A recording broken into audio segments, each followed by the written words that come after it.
Korea जिल्लाમાં Hindu सेना द्वारा रामनवमी महोत्सव के 5मा दिन के अवसर में भव्य शोभा यात्रा के आयोजन करी गई, जेમાં हजारों की संख्या में लोगन मन मौजूद रही। यात्रा में बुजुर्ग ले लेके किशोर वर्ग मन काफी तादाद में शामिल हुई।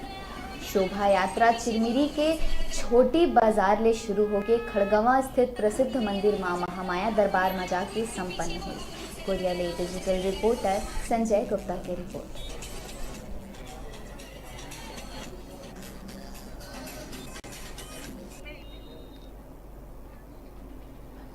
नवमी में राम जी की चैत्र रामनवमी में रखा गया है। इस शोभा यात्रा में हम पूरे 9 काल घूमेंगे। छोटा बाजार से लेकर पूरे 9 काल जितने भी स्थान है वो सब जगह घूमते हुए हम लास्ट में समापन करेंगे चरवाई डाल के।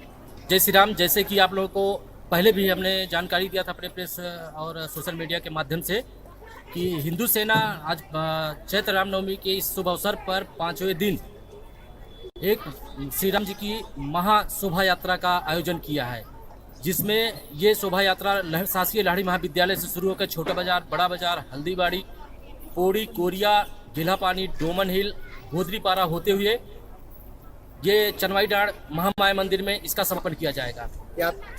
जो यात्रा निकल रही है इस पे लोगों की जनसंख्या लगभग कितनी होगी? इसमें लगभग 5 से 7 हजार लोगों के बीच में संख्या आंकी जा रही है। और इसमें और अच्छी बात है कि हमारे छत्तीसगढ़ के कुछ जो परंपरा नृत्य परंपरा है उनका भी इसमें समावेश किया गया है। जैसे